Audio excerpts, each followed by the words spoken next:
आप देख रहे हैं एसडीएम न्यूज़। मैं हूं रियाद अंसारी। इस वक्त मैं महाराष्ट्र के ऐतिहासिक शहर औरंगाबाद से बात कर रहा हूं और आज का जो मेरा विषय है वो ख़ास करके हमारे देश के प्रधानमंत्री नरेंद्र मोदी जी के नाम है। चलिए वीडियो शुरू करने से पहले, क्योंकि आज 13 अगस्त है, तो मैं 15 अगस्त की, जो 2 दिन के बाद 15 अगस्त आने वाली है, हमारे देश की आज़ादी का जश्न मनाया जाने वाला है, तो सबसे पहले तमाम देशवासियों को दिल की गहराई से, मेरी ओर से, मेरे परिवार की ओर से और एसडीएम न्यूज़ चैनल की टीम की ओर से बहुत बहुत जश्न आज़ादी मुबारक हो। चलिए मैं बात शुरू करने जा रहा हूँ। एक वीडियो चलाया जा रहा है कि भाई 15 अगस्त के दिन जो है तो घर पे तिरंगा लहराइए, उसको डाउनलोड कीजिए, उसको शेयर कीजिए, ऐसी बहुत सी बातें की जा रही है। और हमने देखा है अक्सर 15 अगस्त से पहले पहले हमारे देश के राष्ट्रपति जी या प्रधानमंत्री जो है तो देश को संबोधित करते हैं, भाषण करते हैं, और अक्सर ये भी देखने में आता है कि प्रधानमंत्री जो मन की बात कहने के लिए बहुत मशहूर है, वो मन की बात भी कहने वाले हैं। तो मैं मोदी जी से, हमारे प्रधानमंत्री जी से और तमाम देश के जितने बीजेपी पार्टी से संबंध रखने वाले जो आमदार है, खासदार है, मैं उनके नाम भी बना रहा हूँ। कृपया करके ये वीडियो को जो है तो ज़रा ऊपर भिजाने की कोशिश कीजिए, क्योंकि अगर इस पर आप सक्सेस होते हैं तो यकीन मानिए इसके ऊपर मैं आपको सुझाव देने वाला हूँ। अगर आप इस पर काम करते हैं तो महाराष्ट्र में हो सकता है आपकी सरकार बन जाए। हल्के में ना ले आप, बहुत बड़ी बात है, बहुत सुझाव है, और मेरा अपना व्यक्तिगत सुझाव भी नहीं है। ये कई गरीब दबे कुछ लोगों की आवाज़ है, ये उनकी आवाज़ पेश करने जा रहा हूँ। जब देश के प्रधानमंत्री 125 करोड़ की देश की बात कर सकते हैं, तो मैं जिस ज़िले में रहता हूँ, जिस शहर में रहता हूँ, और ख़ास बात ये कि मैं गली गली घूमता हूँ, सैकड़ों लोगों से मिलता हूँ, तो जाहिर सी बात है मैं भी तो मन की बात कर सकता हूँ। तो चलिए बात शुरू करते हैं। मोदी जी ने वादा किया था कि 2023-24 तक पूरे देशवासियों को उनका घर का नसीब हो जाएगा। यानी प्रधानमंत्री आवास योजना के अंतर्गत तमाम देश में जो बेघर लोग हैं उनको सबको घर नसीब हो जाएगा, खुद का घर हो जाएगा, ऐसा उन्होंने वादा किया था। इससे पहले लाल किले के अंदर भी उन्होंने इसका आह्वान किया था। सारी बातें काफ़ी हद तक अमल भी हुआ, ऐसी बात नहीं काम नहीं हुआ बल्कि। लेकिन अगर मैं महाराष्ट्र के अंदर औरंगाबाद ज़िले की बात करूं तो ये दुर्भाग्यपूर्ण की बात है कि यहाँ पर एक भी ऐसा मकान प्रधानमंत्री आवास योजना के तहत गरीबों को नहीं दिया गया। हाँ, जिसका छोटा मोटा खुद का प्लाट है जो है, उसको जैसा अलग से कुछ लोन दिया जाता है, सब्सिडी वो अलग बात है, लेकिन गरीब को नहीं दिया गया। ये सच्चाई है, इसकी आप इंक्वायरी भी करा सकते हैं। तो मोदी जी से मैं ख़ास करके एक ऐसा अनोखा सुझाव मैं देने जा रहा हूँ कि मोदी जी, अगर आप इस पर अमल कर लेते हैं, तमाम ऐसी राज्य जहाँ पर आपकी सरकारें हैं वहाँ पर आप उसके ऊपर फोकस करते हैं, तो मेरा दावा है कि एक भी, अगर महाराष्ट्र में अगर ईमानदारी से आप काम करते हैं तो महाराष्ट्र के अंदर एक भी बेघर में नहीं मिलेगा। आप हैरान हो जाएंगे कि ऐसा कैसे मुमकिन है। बल्कि ऐसी नौबत आएंगी कि बेघर बताओ और 10 लाख का इनाम पाओ, ऐसा भी आप अभियान कर सकते हैं। तो चलिए, वो सुझाव ये है कि भाई जैसा हम प्रधानमंत्री आवास योजना में के लिए आप घर देने के काम कर रहे हैं, तो उस पर ख़र्चा बहुत आ रहा है। 15 लाख 20 लाख एक घर जो भी है महंगाई के हिसाब से, फिर वो उसको 2.25 2.5 लाख आप सब्सिडी देने वाले हैं, फिर बाकी क्या वो 10 साल 7 साल 8 साल जो भी उसकी फेड रहेंगी वो पैसे फेडने वाला है बंदा, वो सारी बात है। तो इसके अंदर सरकार के पास पैसा नहीं है, फंड नहीं है, ये दुश्वारी आ रही है। तो कहीं बहुत ऐसा ज़मीन का मसला भी आ रहा है कि ज़मीन बहुत क्लियर टाइटल में रहना, ये रहना, बहुत सी टेक्निकल बात भी आ रही है। तो मोदी जी, बड़ा आसान सोल्यूशन है। देखिए, गायरन ज़मीन, इसको हम सरकारी ज़मीन कहते हैं, सरकारी ज़मीन है, कहीं शासकीय ज़मीन है, कहीं है, वहाँ पर जैसा मैं आपको एग्जांपल दूंगा, बस ये एग्जांपल पूरे भारत पे आप एक सोच सकते हैं कि हम इस तरह से भी काम करते हैं कि औरंगाबाद के अंदर समझो एक 20 एकड़ 25 एकड़ गायरन ज़मीन है, यह सरकारी ज़मीन है, महानगर पालिका की बोलिए या फिर जिला कलेक्टर के अंदर में जो आती वो, ठीक है। 25 एकड़ ज़मीन, ज़मीन को लेवर कीजिए, हमवार कीजिए और 20-30 600 स्क्वायर फीट के प्लाट गिराइए। जैसा जो प्लाट वाला जो कॉलोनी बसाते हैं, जो प्लाटिंग करके धंधा करते हैं, जैसा वो निशान गिराते हैं, रास्ते ये वो, मतलब बहुत अच्छे से उसको लेवल करते हैं, वो लेवल कीजिए, 20-30 के प्लाट गिराइए। अब 20 एकड़ में 25 एकड़ में जो भी प्लाट 400-500 जो भी जो गिरते होंगे प्लाट मान लो, और जो गरीबी रेखा में आता है, बीपीएल में आता है, जो भी है, उसका सर्वे कीजिए ईमानदारी से, हो सके तो पुलिस इंक्वायरी भी कीजिए, पूरी निष्पक्ष जांच कीजिए, ज़्यादा अगर एप्लीकेशन आ रही है तो लकी ड्रॉ कीजिए, और वो गरीब को जो है तो प्लाट देने का काम कीजिए। और जो आप 2.5 लाख सब्सिडी दे रहे प्रधानमंत्री आवास योजना के अंतर्गत, वो 2.5 लाख रुपये उसके अकाउंट पे दे दीजिए, अकाउंट पे दीजिए, क्योंकि मोदी जी आज 2.5 लाख के अंदर एक गरीब कच्चा पक्का टीनों का मकान बना सकता है, बन सकता है 2.5 लाख के अंदर। थोड़ा हल्का हल्का सीमेंट का कोबा कर लिए, आराम से बन जाता। चाहूँ तो मैं यहाँ के जो अधिकारी है, जिसको अगर विश्वास नहीं हो रहा होगा, तो मेरे हाथ में 2.5 लाख दीजिए, मेरे साथ चलिए, मैं आपको टीनों का ऐसा घर बना के निर्माण करके दूंगा कि आप हैरान हो जाएंगे। उसके अंदर एक गरीब परिवार आसानी से रह सकता है। ये मैं इसलिए कह रहा हूँ क्योंकि आजकल जो है तो नाजायज़ कब्जे की शिकायतें बहुत आम हो गई है। हम देखते हैं कि भाई बड़ी बड़ी ज़मीन पे जो है तो बेघर लोग बस जाते हैं, कुछ आदिवासी है, कुछ ये, कुछ बेघर, क्या करेंगे, ज़िंदगी तंग आ जाते हैं, झोपड़े झापड़े बना के रह जाते हैं। वो बढ़ते बढ़ते बढ़ते कॉलोनी बन जाती है, 1000 घर 2000 की कॉलोनी बन जाती है। फिर बस 20 साल 30 साल के बाद सरकार को होश आता है, प्रशासन को होश आता है, अरे ये तो हमारी ज़मीन है, क्योंकि वो ज़मीन उस वक्त 20 साल के बाद करोड़ों रुपए मालियत की हो जाती है। सरकार बोलती है हमको चाहिए, फिर वो कॉलोनी बन जाती है। वहाँ पर 1,500-2 हज़ार लोग जब रहते हैं तो वो रास्ते पे आ जाते हैं। वो बोलते हैं रोटी कपड़ा और मकान देना सरकार की जिम्मेदारी है, हम यहाँ पर 20 साल से रह रहे हैं, हमें कैसा निकाला जा सकता है। टकराव होता है, सरकार भी परेशान होती है। अगर हम कार्रवाई करते हैं तो फिर हमारा वोट बैंक खराब होगा, या जातिवादी का आरोप लग जाएंगे, या बहुत सी बातें परेशानियाँ होती है। स्थानिक लेवल पे कलेक्टर साहब परेशान हो जाते हैं, स्थानिक लेवल पर जो है तो म्यूनसिपल कमिश्नर परेशान हो जाते हैं, पुलिस कमिश्नर परेशान हो जाते हैं, लाइन ऑर्डर का मसला खड़ा हो जाता है, बहुत तकलीफ से गुजरना पड़ता है। और उसमें क्या हो रहा है कि जब ये नाजायज़ कब्जे बाद में फिर क्या होता है, ऐसे ही कई परिणाम देखने में आए महाराष्ट्र के अंदर कि मजबूर होकर सरकार को कोई कायदा बनाना पड़ा और वो झोपड़पट्टी को लीगलाइज करना पड़ा। यानी 20 साल से रह रहे थे फुकड़ में वो अलग, फिर आपने लीगल करके दिया, जो भी कानून फ्रेम में बिठा के दिया, उसके ऊपर टैक्स बैठा है बैठा, फिर वो आगे का प्रोसेसर अलग। तो उसमें होता क्या है कि फिर जो छोटी मोटी संगठनाएँ होती है, छोटे मोटे गरीब लोग होते हैं, तो उनको भी लगता है चलो तकलीफ उठा लेंगे, बाद में सरकार तो अपनी बात को मान ही लेती है। तो कहीं ना कहीं हमारे जनता में हमको कानून की तय एहसास दिलाना पड़ेगा कि हम कानून के मानने वाले हैं, लाइन ऑर्डर को मानने वाले हैं। तो बहुत आसान तरीका है, वहाँ पर जो है तो दीजिए, 2.5 लाख दीजिए, बोलना भाई ये 2.5 लाख के अंदर आप बना लीजिए। ये 2.5 लाख आपको वापस करना भी नहीं है, और 20 चीज़ का प्लाट जो है तो मतलब वो एक ऐसा बॉन्ड बनाइए, ऐसा फ्रेम सेट कीजिए कि वो बंदे के नाम पर समझो प्लाट तो है ना, लेकिन पूरी तरह से इस पर रजिस्ट्री नहीं होना। एक 5 साल का टाइम फ्रेम, 5 साल का योजना बनाइए कि 5 साल के बाद सरकार जो है तो इसके ऊपर आपको एक रजिस्ट्री का मालिकाना हुकूक दे देंगे आप। 5 साल के बाद 5 साल तक रहिए आप, समझ में आ जाएगा, घोड़ा बंधा सामने रहेगा, जो ज़रूरतमंद रहेगा, गरीब रहेगा, वो बिल्कुल रहेगा, खुशी खुशी रहेगा। 5 साल में हमको ये भी पता चलेगा कि भाई कोई इलीगल तरीके बेच रहा कि नहीं बेच रहा, या कुछ जो भी है या वाकई मजबूर है। 5 साल में दिख के आ जाता कि यार बंदा 5 साल में टीनों मकान में रह रहा है, इसका मतलब ये गरीब परिवार से है और ये सच्चा, इसका अधिकार है। 5 साल के बाद जो है तो उस पर टैक्स लागू कीजिए। ऐसी झोपड़पट्टी में जो लाइट का बिल देते हैं, मीटर देते हैं आप, उसके अंदर 50% डिस्काउंट कीजिए। मान लो अगर 5000 का मीटर का आता है, एक एग्जाम्पल बता रहा, तो ऐसी झोपड़पट्टी के अंदर एक वो दीजिए, स्कीम चलाइए कि 2000 में आपको मीटर आ जाएगा। और ऐसी झोपड़पट्टी के अंदर आपको ऐसे भी योजना चलाइए, अगर मीटर लेते हैं तो 5 साल तक लाइट का बिल आपको 50% आएगा। यानी कि आम झोपड़पट्टियों में जहाँ लीगलाइज रहता है 1 रुपये बिल आ रहा है, सरकार ने जो ऐसी झोपड़पट्टियों बनाने का जब प्रयास किया है, तो ऐसे झोपड़पट्टियों को सिर्फ 8 आने बिल आएगा, यानी 1 रुपये की जगह 50% डिस्काउंट। तो उसमें होगा क्या कि वो सरकार को देने वाले बनेंगे, टैक्स देने वाले बनेंगे, क्योंकि अक्सर झोपड़पट्टियाँ बच जाती है। फिर आपने देखा होगा, कोई नई बात तो है नहीं, फिर वो तारों से खंभों से खींच के जो तो लाइट लेते हैं, इलीगल लाइट लेते हैं, बिजली चोरी होती है, सरकार को नुकसान होता है।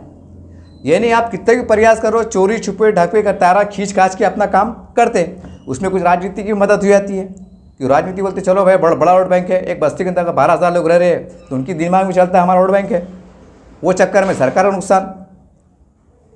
तो आप जो है तो लीगलाइज तरीके से दीजिए, लीगलाइज तरीके से दीजिए। यकीन मानिए अगर ये पैटर्न पूरे महाराष्ट्र में, पूरे देश में चलाया जाए, एक भी बेघर नहीं रहेगा। ये एक पार्ट का, एक तस्वीर का एक हिस्सा है। दूसरा, ऐसे लोग या ऐसे परिवार जो ये चाहता है कि प्रधानमंत्री आवास योजना के अंतर्गत हमको बना के दे, आप सिस्टम से बना के दे, हम 15 लाख भी भरने को तैयार हैं। 1.5 लाख आपकी सब्सिडी है और 10 लाख 7-8 साल जो भी उसके फेड रहेंगी, हम फेडने को तैयार हैं। एक ग्रुप ये, एक ग्रुप ये, एक ग्रुप बी ग्रुप। ए ग्रुप में वो लोग जो प्रधानमंत्री आवास योजना के अंतर्गत सरकार से ये डिमांड करते हैं कि हमको बना के दीजिए, नल, लाइट, पानी, लाइट पूरी व्यवस्था करके दीजिए, हम 15 लाख 16 लाख जो भी उसका एक स्टेटमेंट होता है मकान का, हम देने के लिए तैयार इंस्टॉलमेंट से। एक वो लोग देने का प्रयास कीजिए, वो कैटेगरी के लोग, वो ग्रुप को अलग कीजिए। और बी ग्रुप में वो लोग जो सरकारी ऐलान करेगा कि हम सिर्फ प्लाट देते हैं और 2.5 लाख सब्सिडी देते हैं, लेकिन वो प्लाट दिया जरूर जाएगा, लेकिन वो 5 साल के बाद आपके नाम पे होने वाला है। 5 साल के बाद आपके नाम, अगर आप इसी असना में कोई गड़बड़ करें, बेचने का प्रयास करें या कुछ भी करें, तो फिर आपके ऊपर कार्रवाई होगी और आपसे वो ज़मीन छीन ली जाएंगी। 5 साल तक रहिए, हर साल को साल महानगर पालिका के अंतर्गत बोलो, जिला कलेक्टर के अंतर्गत बोलो, एक बार साल में एक बार सर्वे होगा कि झोपड़पट्टी में जिसके नाम पे घर है कि सही वो लोग रह रहे हैं, अच्छे से रह रहे हैं। हल्का फुल्का सर्वे करके वो रिपोर्ट जो है तो केंद्र सरकार तथा राज्य सरकार को भेजा दे कि औरंगाबाद में जो है तो प्रधानमंत्री आवास योजना के तहत जो इस तरह के योजना के अंतर्गत यानी ज़मीन और 2.5 लाख के लिए बसाया गया था, इसमें जो है तो औरंगाबाद ज़िले के अंदर जो 25,000 परिवार को हमने बसाने का काम किया था। 25,000 लोग रह रहे थे, सब अच्छे से रह रहे हैं, सब ठीक ठाक चल रहा है। एक रिपोर्ट चलेगी, 5 साल तक रिपोर्ट भेजाते रहिए, 5 साल के बाद उनके नाम पे कीजिए और बाद में जो है तो उनको इस तरह से लाइट, पानी की सुविधा जो भी हो सकती है ये काम कीजिए आप। और हमारे पास कई योजना है। अब आपके मन में आ रहा होगा कि भाई आप चिड़ी जब बस्ती बसेंगे पानी का मसला आ जाएगा, लाइट तो खैर आ जाती है, पानी का मसला है। हमारे पास कई NGO है, हमारे पास आमदार है, हमारे पास खासदार है, हमारे कई सामाजिक संगठन है, यहाँ तक कि धार्मिक संगठन है। हम एक मानवता के आधार पर एक ऐसा भी अभियान चला दें कि सरकार के अंतर्गत प्रधानमंत्री आवास योजना के अंतर्गत जो इस तरह की बस्ती बसाई जाने वाली है, तो आमदार भी कुछ अपने फंड से जो है तो 1 महीने में 4 टैंकर भिजा दे, खासदार अपने तरफ से जो है तो 4-5 भिजा दे, तो ये 8 हो जाते। कोई धार्मिक संगठन चाहे हिंदू हो मुसलमान हो, वो धर्म के नाम पर, मानवता के नाम पर वो 4 टैंकर भिजा दे, 4-5 टैंकर भिजा दे आबादी के हिसाब से, और ऐसा हम अभियान चलाए। क्योंकि जिस तरह से हम देखते हैं शहर के डेवलपमेंट के लिए, हमने देखा है औरंगाबाद शहर के अंदर म्यूनसिपल कमिश्नर साहब जो है तो बड़े बड़े कंपनियों को अपील करते हैं कि आप दत्तक लीजिए, यानी शहर को गोद लीजिए, वो रास्तों को गोद लीजिए, चौराहों को गोद लीजिए। वो कंपनियां वाले अपना ऐड करते हैं, जो भी 15 लाख 20 लाख 50 लाख खर्चा करते हैं और कंपनी का ऐड भी हो जाता है। तो कंपनी को बोलिए कि ये मानवता का काम है, एक अच्छा काम है, हमारे नागरिकों के बहुत सम्मान की बात है। हम ऐसा अगर मिला जुला अगर अभियान चलाते हैं तो यकीन मानिए मोदी जी, ये मेरी अपनी मन की बात नहीं। खैर आप तो बहुत बड़े आदमी हैं, आप तो मन की, आप बहुत बड़े, अब आपसे बढ़कर पूरे देश में मैं समझता हूँ, देश में नहीं पूरी दुनिया में कोई ज्ञानी प्रधानमंत्री हो नहीं सकता कि जो 125 करोड़ की लोगों की मन की बात को कहते हैं या समझते हैं या उनके बारे में कहते हैं। तो लोग कहते हैं हमारे प्रधानमंत्री 125 करोड़ की मन की बात जानते हैं। तो मोदी जी फिर आपको ये भी इस चांस का मैं आपको वो कर दूं कि जब ऐसा अभियान चलाया जा रहा है, अच्छा अभियान है, देशभक्ति पे आधारित अभियान है कि देश पे तिरंगा लहराइए, फ़ोटो अपलोड कीजिए, जश्न मनाइए। लेकिन मोदी जी, वो लोग जो फुटपाथ पे रह रहे हैं, वो लोग जो झोपड़पट्टी में रहने पे मजबूर हैं, और वो भी डर डर के रह रहे हैं कि कब महानगर पालिका का जो है तो बुलडोज़र आ जाएगा, हमारे झोपड़े को साफ़ कर देगा। ऐसे लोग जो बस स्टैंड, रेलवे स्टेशन, सड़क किनारे बेचारे कोई पाइप के नीचे, कोई झाड़ के नीचे पड़े हुए हैं। अब मोदी जी वो तिरंगा कहाँ से लहराए? यकीनी तौर से वो भारतीय हैं, उनके दिल में तिरंगा है। आप ये ना समझे अगर वो बेघर है तो वो तिरंगा लहरा सकते। हमारे से कहीं ज़्यादा वो गरीबों के दिल में तिरंगा लहरा रहा है, लेकिन उनके मन में लहरा रहा है। बस उसको देखने वाली आँख चाहिए, और वो आँख रहती है देशभक्ति की। तो कहने का मतलब ये है कि तिरंगे को सबसे प्यार है, हर कोई तिरंगा लहराना चाहता है। लेकिन अफसोस इस बात का है कि मोदी जी, आपने जो देश को वादा किया था कि हम 24-25 के अंदर सबको घर देने वाले हैं, अगर आप घर देने में कामयाब हो जाते, यकीन मानिए जो अभियान चलाया जा रहा है कि घर के ऊपर तिरंगा लहराइए, यकीन मानो गरीब इतने तन मन धन जोश के साथ तिरंगा लहराता था, कुछ सलामी देता था, आपको धन्यवाद बोलता था, देश को धन्यवाद बोलता था, आपको आशीर्वाद देता था, आपको दुआएं देता था। अब ऐसा नहीं है घर नहीं है तो तिरंगा नहीं लहराएंगे, बिल्कुल लहराएंगे। तिरंगे के लिए आज भी चाहे गरीब हो, कोई भी आदमी हो, उसके लिए वही देशभक्ति का प्यार है, देश के लिए मर मिटने का एक जज्बा है, जुनून है, इसमें कोई शक नहीं। तो मोदी जी एक अच्छा सुझाव है इसको हल्के में ना ले आप। अक्सर क्या होता है, बड़े प्रोजेक्ट के अंदर करोड़ों अरबों रुपए लगते हैं, उसके अंदर क्या बंदराबाट होती, पेपरों में आता, टक्केवारी होती, भ्रष्टाचार हो जाता।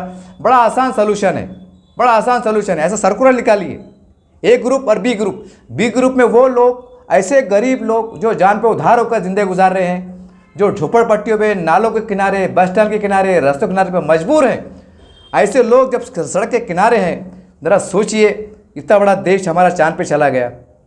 बाहर के विजिटर यहाँ पर आते हैं, वो देखते हैं, जब तस्वीर लेते हैं, जब देखते हैं यार ये भारत जो चांद पे चला गया है, जो महाशक्ति महागुरु बनने का दावा करता है, वहाँ पर कुछ संख्या में ऐसे भी लोग हैं जो फुटपाथ पे रहते हैं। तो ये हमारे देश का अपमान होता है, सरकार का अपमान होता है।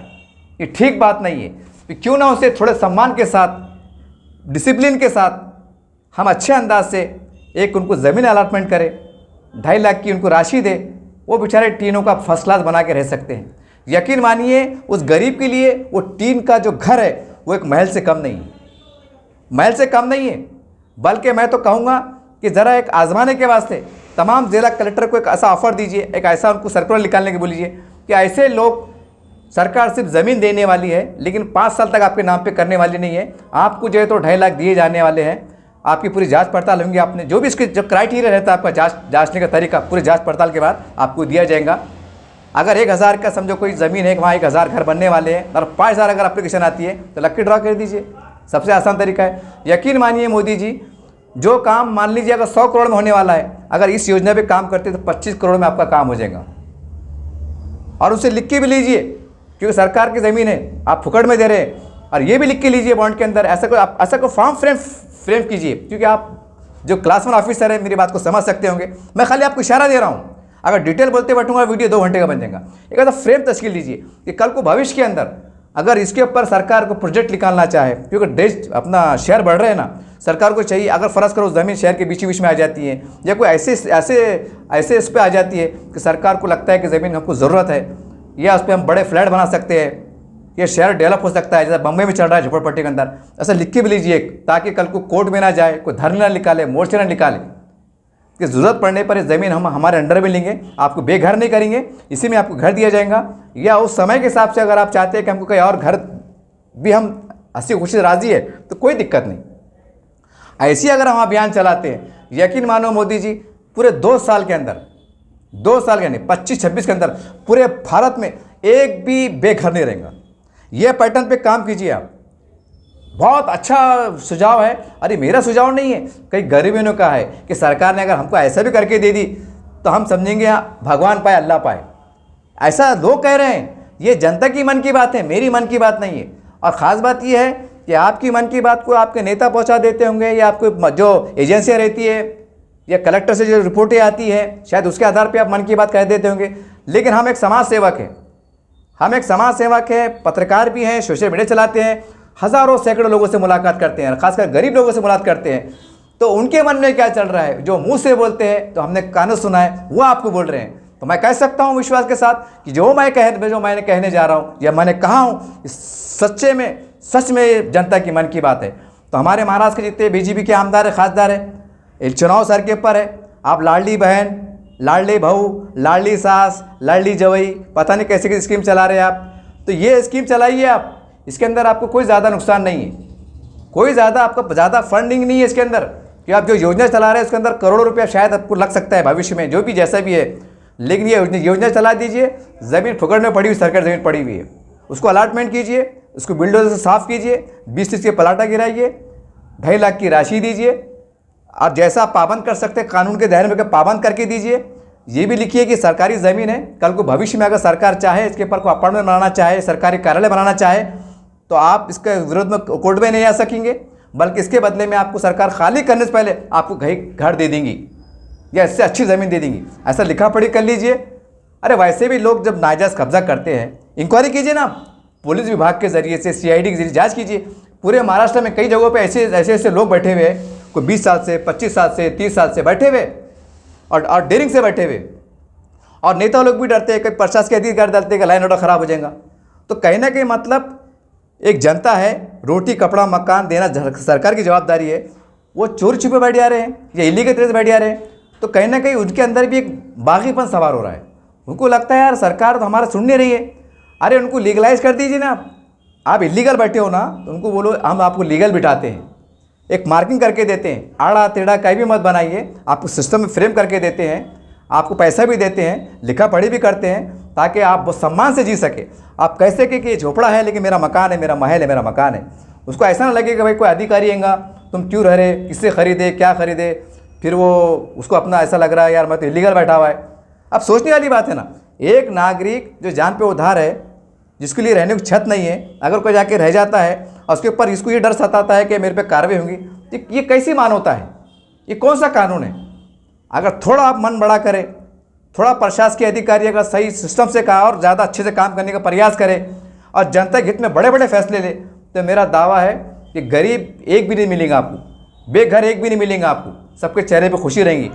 क्योंकि एक गरीब को जब घर मिल जाता है तो बेचारा मट्टी काम करके, होटल में काम करके, टमाटे बेच के, भाजी बेच के, हमाली करके अपने आप को पाल ले रहा है, परिवार को पाल ले रहा है, लेकिन शहर में किराया दे नहीं सकता। और शहर के एक दूर जिस जहाँ शहर ख़त्म होते हैं वहाँ पर ऐसे ऐसे भी ज़मीनात पड़ी हुई है, वहाँ पर अगर आप उनको बिठाने का प्रयास करें, कई ज़मीन ऐसी है जो 30 साल से खाली पड़ी हुई है। आप सर्वे करो, कलेक्टर से रिपोर्ट मंगाओ, हर ज़िले की रिपोर्ट मंगाओ कि शहर में कितनी गायरान ज़मीन, सरकारी ज़मीन कितने सालों से खाली पड़ी हुई, इसका रिकॉर्ड मेंशन करो आप, तो आपको पता चलेगा मोदी जी, आपको हैरानगी होगी कि कुछ ज़मीनें जो तो 50 साल से खाली पड़ी हुई, लोग कहते हैं सरकार की ज़मीन है, खाली पड़ी हुई है और लोग परेशान हैं।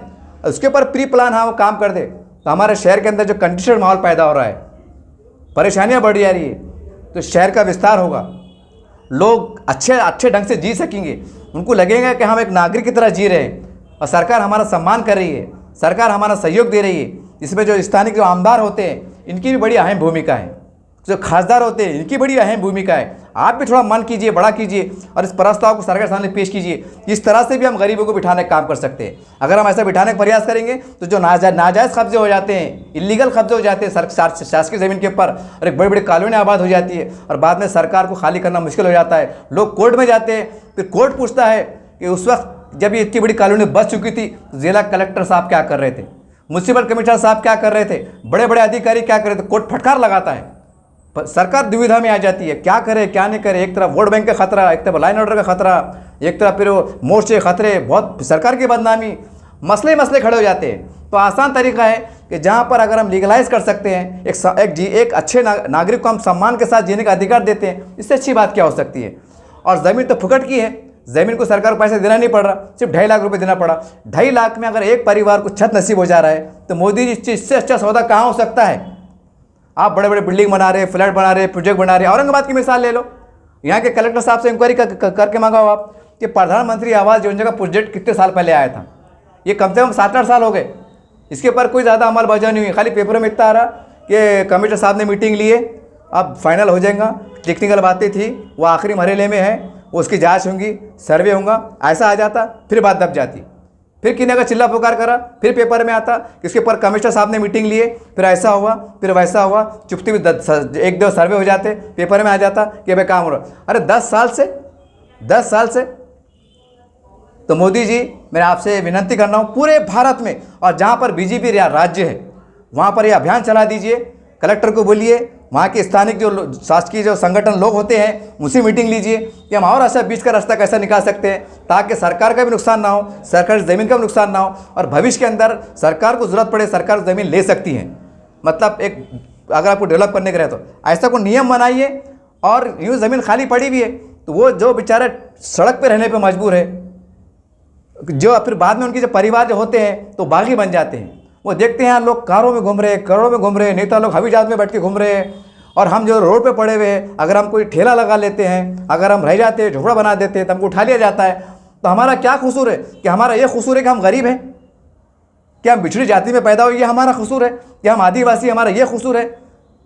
क्या माइनॉरिटी से आती है हमारा ये कसूर है? तो मोदी जी बहुत अच्छा प्रावधान है। और हमारे पास तो वक्फ बोर्ड का भी वो इश्यू चल रहा है, वक्फ बोर्ड की बहुत ज़मीनात है। अगर आप इसमें प्रावधान करते हैं, मुसलमानों को बिठाने का प्रयास कीजिए, वक्फ कानून में आप बदलाव कर ही रहे, ऐसा को बदलाव कीजिए कि अब तक जो धन्ना सेठ बड़े बड़े जो आप इंक्वायरी कीजिए कितने न्यूनतम के पास ज़मीन है उनसे छीनने का प्रयास कीजिए, गरीब बिठाने का काम कीजिए। अगर वक्फ बोर्ड आप गरीब मुसलमानों को बिठा देते कानून तरीके से, यकीन मानिए आपका बहुत बड़ा नाम हो जाएगा। लोग कहेंगे सेकुलर पार्टियों ने जो मुसलमानों को वोट लेते रहे उन्होंने मुसलमानों को धोखा देने का काम किया, लेकिन बीजेपी गवर्नमेंट ने तो वक्फ ज़हन के ऊपर कानून के फ्रेम में बिठाकर उनको जो है बसाने का काम कीजिए। ये देखो कॉलोनियाँ बस चुकी हैं, लोग रह रहे हैं, वो आपको दुआएं देंगे और विधानसभा के अंदर आपको जौली भर भर के वोट देंगे। जैसा लोकसभा में मुसलमानों ने जो है तो महाविकास अघाड़ी वोट दिया था, बहुत अच्छा सुनहरी मौका है महाराष्ट्र के अंदर। जैसा आप योजना चला रहे हैं, लाडली बहन भाई बहू जो भी चला रहे हैं, एक ऐसा योजना ये भी चलाइए कि सरकार जो है तो कम बजट में एक फैसला लेने वाली है कि जैसे सरकार का पैसा आएगा, बजट आएगा, हम कुछ नए अंदाज से उनको और अच्छे हम क्या कर सकते हैं बसाने की कोशिश करेंगे। फिलहाल हम एक ज़मीन दे रहे हैं लीगलाइज तरीके से, पूरा फ्रेम में फिट करके नक्शे गिरा के एकदम बेहतरीन तरीके से, ताकि कुछ प्रॉब्लम ना हो। और उसके अंदर जो होता है एक शादी हाल के लिए जगह छोड़ी जाए, समाज हाल के लिए छोड़ी जाए, गार्डन के लिए जगह छोड़ी जाए, पुलिस स्टेशन के लिए जगह छोड़ी जाए, एक समझो 40 बाय 60 का प्लाट जो है तो हॉस्पिटल के लिए छोड़ी जाए। ऐसा 2-4 प्लाट स्पेस छोड़ के उसके अंदर तमाम लोगों को बिठाने का प्रयास कीजिए, ताकि भविष्य के अंदर कोई योजना आती है, सरकार अगर पैसा रहता है, रास्ते बनते हैं, तो वो उस वक्त हम उसको वहाँ पर वो जो है तो डेवलपमेंट के काम कर सके। ये नीति से काम कीजिए। मेरा दावा है कि हर गरीब को जो आपका वादा है कि हम घर देने में कामयाब होंगे, यकीन मानिए अगर ये पैटर्न पे काम करते हैं तो 2 साल के बाद यकीन मानिए जब ये आवाज़ लगेंगे आप कि अय देशवासियों 15 अगस्त को ऐसा मनाइए, हर घर पे तिरंगा लहराइए, उसको फोटो अपलोड कीजिए। मेरा दावा है कि झोपड़पट्टी सही, टीनों का मकान सही, लेकिन उस पर तिरंगा लहराएगा। वो गरीब पे सम्मान से बोलेगा जय हिंद जय हिंद जय हिंद, उसको सम्मान से बोलेगा ये मेरा पीने का मकान सही, लेकिन मेरा झोपड़ा कि मेरा महल से काम नहीं है। ये गरीबों की मन की बात थी मोदी जी। जब आप 100 करोड़ की बात कर रहे हैं, मैं तो औरंगाबाद शहर की बात कर रहा हूँ, और औरंगाबाद के स्थानीय जो आमदार है, जो खासदार है, उनसे भी विनंती है ये काम कीजिए। आप कोई आपकी जेब से जाने वाला नहीं है, सरकारी ज़मीन फुकट की पड़ी हुई है, खाली सरकार से नुमाइंदगी करो। और 2.5 लाख बहुत बड़ी रकम नहीं है, 2.5 लाख दे दीजिए, आपके खाते में मावड़ाना पूरे आप तस्वुर नहीं कर सकते। सिंध सरकार जो अभियान चला रही है वोट बैंक पलटाने के लिए कि भाई हमको योजना ला के जो तो जनता का मन परिवर्तन करेंगे, ये आप पूरे महाराष्ट्र में अभियान चला दीजिए, देखिए आपकी सरकार बन जाएंगी, लोग आपको दुआएं देंगे। जब प्रैक्टिकल तौर से आप काम करेंगे तो लोग आपके साथ में आएंगे, बोलेंगे नहीं हमको छत देने का काम किया है, आपको दुआएं देंगे। ये एक सुझाव था, एक जनता की मन की बात थी। तो मैं समझ सकता हूँ कि जब मोदी जी जनता की मन की बात करेंगे, तमाम जो बीजेपी के आमदार है, कार्यकर्ता है, उनसे मेरी हाथ जोड़ के विनंती है कि भैया इसको सोशल मीडिया वाला समझ के ना चलिए, ये लाखों लोगों की मन की बात है, ये वीडियो उन तक पहुँचाने का प्रयास कीजिए। हो सकता है कोई बड़ा काम हो जाए, सरकार एक्शन में आ जाए, सरकार के समझ में आ जाए, तो लाखों लोगों की दुआएं आपको भी मिलेंगी, आपके भी जय जयकार होंगी, लोग आपको दुआएं देंगे, आपको आशीर्वाद देंगे। हो सकता है कि महाराष्ट्र में फिर आपका डंका बजे, इससे इनकार नहीं किया सकता। बहरहाल एक मानवता पे आधारित एक सर्वे रिपोर्ट, ये जनता के मन में क्या चल रहा है, जनता क्या चाहती है, उसके आधार पे मैंने ये रिपोर्ट तैयार किया हूँ। उम्मीद करते हैं कि यहाँ के स्थानिक जो कलेक्टर साहब है, कमिश्नर साहब है और तमाम NGOs भी, इनका आपका भी काम है कि आप सरकार पर दबाव बनाएं, सरकार से आगे बढ़े, सरकार को बोले हम भी आपकी मदद करते हैं। कुछ हो सकता है कुछ 2 कदम आप बढ़े, 2 कदम ये बढ़े, बोलते ना जब 2-2 कदम बढ़ते हैं तो नज़दीकियाँ बढ़ती है, जब नज़दीकियाँ बढ़ती हैं तो गले मिलते हैं, जब गले मिलते हैं तो दिल मिलते हैं, जब दिल मिलते हैं तो फिर सफलता मिलती है। देखते रहिए आप SDM न्यूज़ चैनल। जय हिंद, जय महाराष्ट्र।